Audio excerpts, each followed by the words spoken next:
Today, I'm going to share my journey of going from being homeless to becoming a prepper, a new life-changing journey for me. Well, I've always considered myself to be part of the prepping community, but I've never really considered myself a prepper. So, 25 years ago, because of a work injury, I became homeless a couple of months after the injury, and I've been chronically homeless for the last 25 years.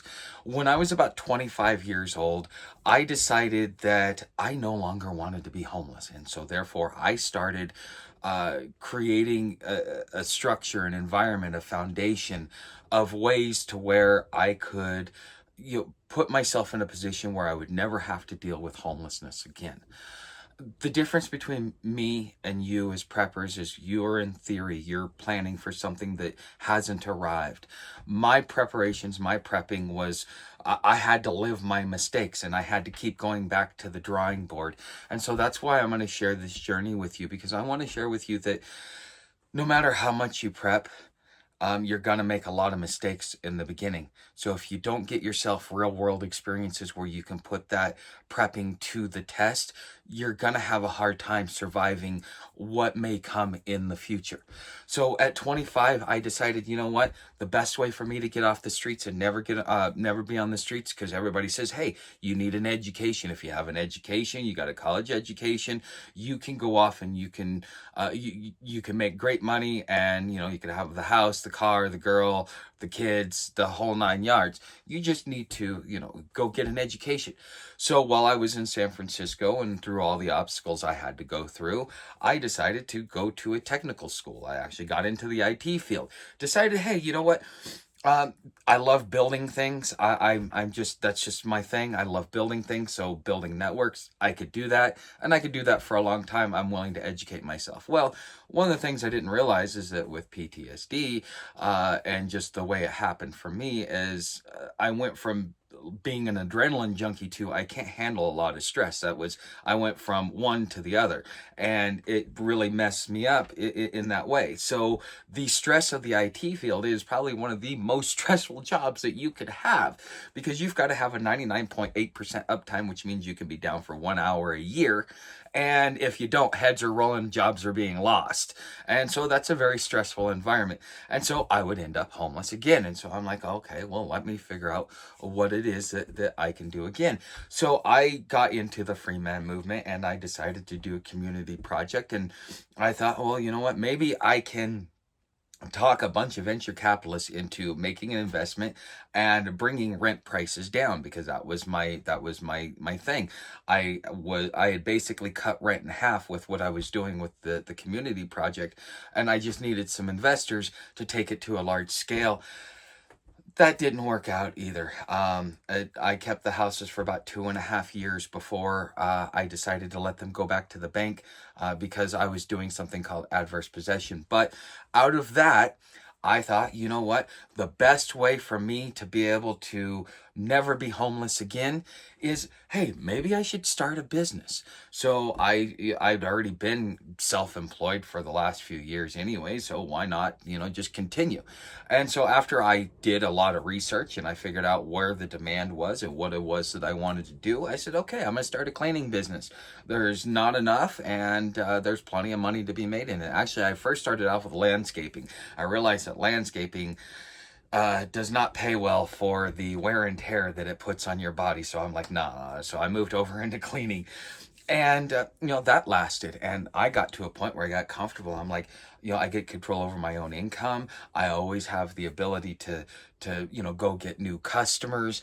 I'm good at what I do, because I had like a 4.27 rating on Google My Business, and they were authentic interviews. I never paid for any of them.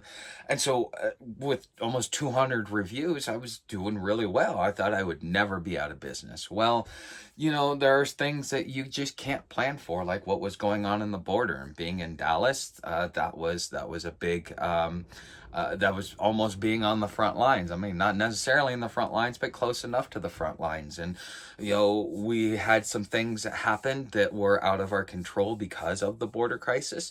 And I had to shut my business down. And so therefore, I thought that I was creating myself a foundation where I would never be homeless again. Well, it turns out no matter how much you plan, no matter how much you prepare, um, is if you are dependent on someone else or something else, that is a vulnerability, and that vulnerability can lead you to homelessness, whether it be you got a banknote for your house, or whether it be that you are required to have certain things. There's a lot of different factors that if just one or two things go, you think that they're inconsequential, but then they go away anyways. So this is my journey into homelessness, and this is what I've been trying to do for the last 25 years. And every time I think I get it right, I realize that there was a hole in my dam. So what am I doing this time? What has been my trek, because I've been on a 2.5 year journey to get to this exact point. My plan is this time I need to be able to own every single thing that I have. I need to be able to be self-sufficient enough to where, if I get a loss of income or a low income or something along those lines, that I can weather the storm. It's not necessarily about savings, because what happens if a $100 bill turns into $1,000 bill because of hyperinflation? You've got all of these contingencies to worry about. And so what I'm asking you to do, and what I'm pitching you for, if you'd like to continue following my journey, because a lot of people say, well, what is Epoch? Because well, let me back up a second. I originally started off as the hobo prepper. As the hobo prepper, I wanted to be a homeless guy that taught preppers kind of how to prepare from a homeless man's point of view. Well, I got to deal with a lot of discrimination. I would be in coffee shops where I paid for the cup of coffee, and before I even took my first sip and I was sitting down to do the recording, I said, "Hi and welcome everybody. I'm the hobo prepper." I would get kicked out of the coffee shop. "Oh, we don't want your kind in here." Well, I just paid for a cup of coffee and I'm doing a recording, but they don't necessarily care. So I changed it to the Epoch of Friar Tuck. And what does Epoch mean? Epoch means a life-changing journey. Okay, I chose that word specifically. What I didn't realize is that most people don't know what epoch is. So what you're getting to see is you're coming in, not necessarily at the beginning, but the beginning of the next chapter of my epoch, of my life-changing journey, of this plan that I put together, which is I wanted to own a piece of land, because once I own it and I own it outright, all I have left is taxes. One of the things that my old man would tell me when I was when I was growing up was, when I retire, because he retired from the army, when I retire, I want my retirement check to pay my mortgage and my bills, and then I don't have to have anything else. He made sure to pay everything off except for his utilities that he had to pay every month, and that's what his retirement check was. And so I've taken that as an idea of like, okay, I need to create the same thing. I need to be able to, I know that in my ability to generate revenue and income, can the worst it will get for me is between $200 to $500 a month. Okay, so therefore, when I had my business, I was making $3,000 to $5,000 a month. I was spending $700 a month just to get eats, just for food. I had my own car at that time, but now I've got to learn how to live off of less. So what my goal was, is to build myself another foundation where I don't have to worry about becoming homeless. Because if I own my home, if I own the land in which I stay on, I will never be homeless again. As long as I can come up with $15 a year for property tax, I'm great. And if you'd like to be able to get access to something like this, the lady that I went through, it's called openairproperties.net is her website. Go check her out. Very nice lady. I trust her. She's very transparent. She does a great job. Other subscribers are even looking into getting land from her as well. It's owner finance, so you don't have to worry about going through the banks, as long as you can meet her criteria, because she's the one that's loaning you the money. Okay, but openairproperties.net, I was able to get some land here in Arizona. So let's go take a quick look on some of the projects that I plan on doing to actually make myself self-sufficient. So this is the corner of my my plot of land. About 1 acre. Okay, you may be looking. When farm girl's still moving out, so we're still doing some cleanup. So please don't mind the mess too much. Ooh, there's another foam mattress. I'm gonna have to go down there and get that. And yes, scavenge anything. There's about anywhere from 35 to 75-mile-an-hour winds on a regular basis. So you've got to be prepared for debris to come your way, and sometimes you can scavenge it. That's how I got my bed, is I scavenge a foam mattress. But as you see here, I'm building a driveway.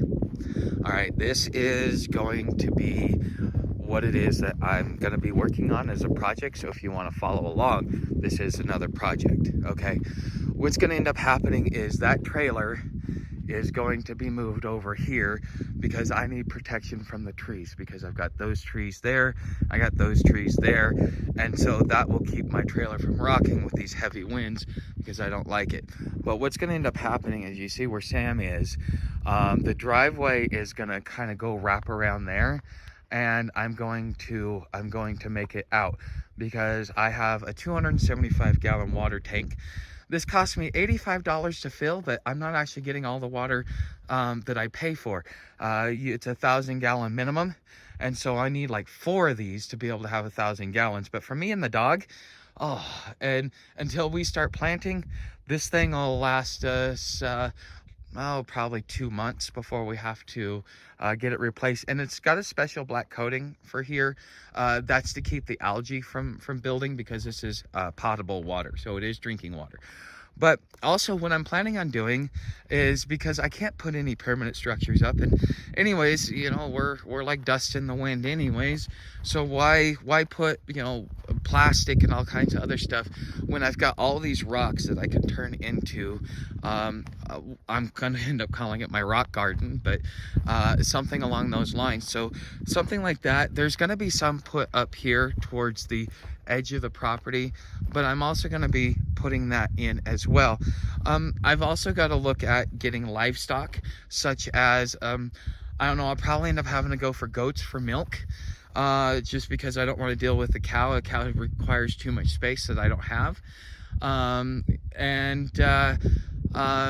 Then I'll also be looking at chickens for eggs, and I'll be looking at other critters. But yes, that's my bucket. Sorry about that, guys.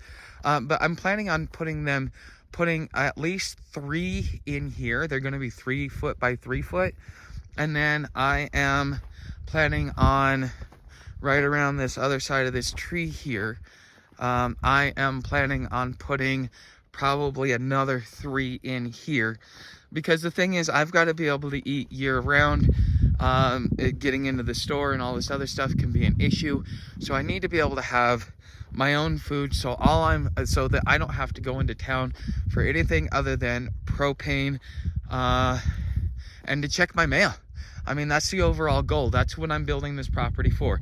Now, a lot of people would say, hey, yo, this ain't such a good property, you're on a slope, da da da da. You know what? It's just like being out on trail. It's not the gear, it's the hiker. It's the same thing with the land. Some of the slopes are good, and I can use it to my own advantage, such as water catching and other things, because when they've got monsoon rains coming through, I need to be able to catch some water. Plus, it'll also give me an easy way to be able to do some other things with the property as well. You know, maybe I could start putting in like a small little orchard around here or something like that, so that I have a variation of fruit trees. But I got to look at what's all growable here. But anyways, guys, this is my pitch to you. If you want to follow along on my journey, I'm going to share with you not only a homeless man's perspective on how to prepare, but I'm going to show you the things that I've learned from all the survival skills I've had to learn being out on the road. Being out on the road is it takes its own skill set, and unless you've done that and you've done it for an extensive amount of time, it's gonna be a pain for you. So I'll be able to show you the tips, the tricks, and all that other stuff along the way if you decide you want to subscribe and become part of this journey. So thanks for watching, and I hope to see you in the next one.